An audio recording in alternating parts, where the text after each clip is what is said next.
Hey, horror fans! Once again, it is me, the Horror Miser. My name is time to review the sequel from 2020's Becky. This is called The Wrath of Becky. Yes, you don't fuck with Becky and her dog Diego, or you will feel her wrath.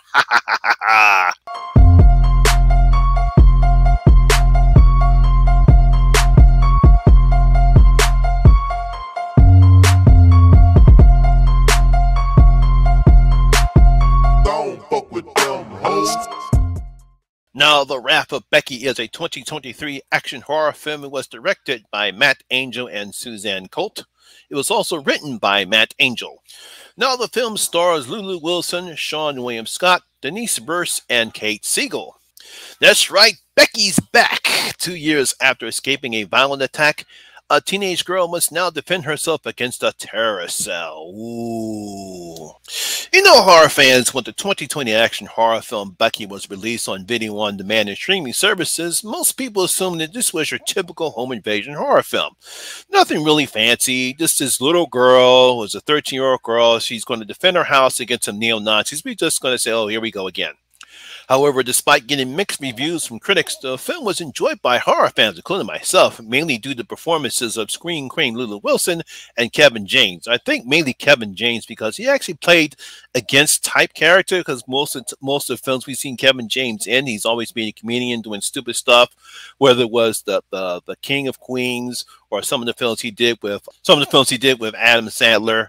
Those films, I think one of those films was The Zookeeper, one of those crazy films. It's mainly what he's known for. This is a completely different role for him, playing a neo-Nazi bad guy. It actually was pretty good. He was very threatening in the film, and I really did enjoy his performance. But of course, screen queen Lulu Wilson, we know from the Ouija, or the origins of Ouija,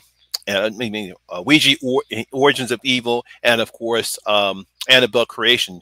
You know, she's been in that one, in The Haunting of Hill House, so she's definitely becoming a screen queen, and she's starting to grow up too. So 3 years later, it's no surprise that a sequel from that film, from writer-director Matt Angel and Suzanne Colt, have brought us the sequel, The Wrath of Becky. Now, the film takes place 3 years from the events from the first film, when we see Becky, who is now 16 years old. She's in foster care right now, running away from several foster homes until she's actually picked up by an elderly kind woman named Eleanor Connor while hitchhiking on the road. We get to see some nice events that take place from what happened in the first film, but in the beginning of the film, we see her. She's trying to go from foster home to foster home. Obviously, she doesn't like them. But she eventually finds herself at this nice woman's, Eleanor Connor's, place. Now, when a tragedy takes place, when a fascist group called the Noblemen break into the house and kidnap Diego, it's time for Becky to unleash her wrath upon them. Ooh, they made a mistake. Broke into the wrong house, did they? Now, one of the things I did like about the film is that the story is very simple and straightforward. There's really nothing interesting. There's really nothing hard or anything. There's no twist, nothing really surprising that happens in this film. As Matt and Suzanne don't waste any time with any type of character villain, because we all know who Becky is. She's older, seems a little bit more crazy right now, but we all know who Becky is, so there's really nothing need to build any character on. So it's very straightforward, very fast-paced. Now, as I stated earlier, we get a decent and quick follow-up of what happened in the first movie, so people really don't need to watch Becky in order to understand the character. I still want you to watch it because that's how good that film is, but if you haven't seen it, you really don't need to see that film to know what this film is about. Now, another thing I liked about the film is I really liked the chemistry that Lulu Wilson and veteran actress Denise Burse, who plays Eleanor, have with each other. I mean, they have a very interesting dynamic, as Eleanor treats Becky as an equal, which is something Becky really hasn't had since her mother passed away. You know, we saw in the first film she has an estranged relationship with her father, because it seems like her father is moving on and she's still mourning the loss of her mother. So that's the reason why she has that relationship, right? That a strained relationship with her father.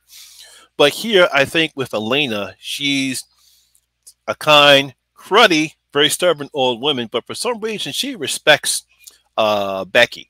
She doesn't ask many questions about Becky, and even Becky asks her, you know, how come you don't ask me these questions? She says, well, we all been through one thing or another, and you look like you're just trying to survive. And I think that's what she appreciated on, and I like that dynamic between the two of them. Now, while I like that aspect of the film, one problem I did have with the film is that the villains here are not as a threat like Kevin James' neo-Nazi gang were in the first film. Now, it's not that Sean William Scott doesn't try to make Daryl menacing, but unfortunately, Matt's script doesn't allow him to be the menacing vet that he should be.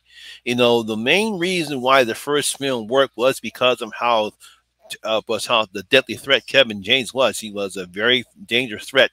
His gang was dangerous. But here, they're not. And I don't fault Sean Scott Williams. He tries to be menacing, but unfortunately, the script doesn't allow him. And the group he has assembled here are not the brightest of the bunch, and it makes them easy targets for Becky to pick apart. You at least want them to appear threatening so that Becky tries struggling to pick them apart. And that's the problem they have with this particular film, is that they're not a threat. Another problem I have with the film is the lack of gore and blood. As while we do get some violent kills in this particular film, the others are just your typical kills that we've seen before in other movies like this one. And unfortunately, that's one of the reasons why we love the first movie, was because of the violence and the blood and the gore that Becky does with those neo-Nazis in the first film. I don't know if they decided that because Becky's older now, we might be a bit desensitized, but that's what we want to see because it is Becky. That's what she did in the first film. We expect her to see that in this one. I mean, yeah, we still get some violent kills in this one, and there's also some other stuff that Becky does in the film, which I won't reveal here, but that's the reason why we love this film. I think that's one of the reasons why we love this film, and also why we love Ready or Not, is because we want to see that type of violence from women in this particular type of film. And once again, Lulu Wilson is excellent as Becky, who is now older, wiser, but still violent when she needs to be. And that's the reason why we love Becky, because she's big, she's grown up now, she's becoming an adult, she's wiser, she's older, you know, but she's still violent when she needs to be, and she'll do anything to protect Diego, because that's the main thing in the film. There's a little kind of a small twist that happens towards the third act of the film, which I didn't see coming, so I will give Matt and Suzanne credit for that little thing right there, but it really doesn't add anything to the film. And again, like I said before, what's missing is the violence and the gore. However, despite the lackluster villains and inventive kills, this is a decent follow-up on the first film, and after what we saw at the end of the film, I expect we'll see more of Becky in the future. I believe everything goes to plan, just like Lulu Wilson said, because she's an executive, I think she's a producer or executive producer in the film. She said, depending on what happens and the type of story that they want to tell, we're probably going to get a third film of Becky, and I hope they do a better job in that film than they did in this film.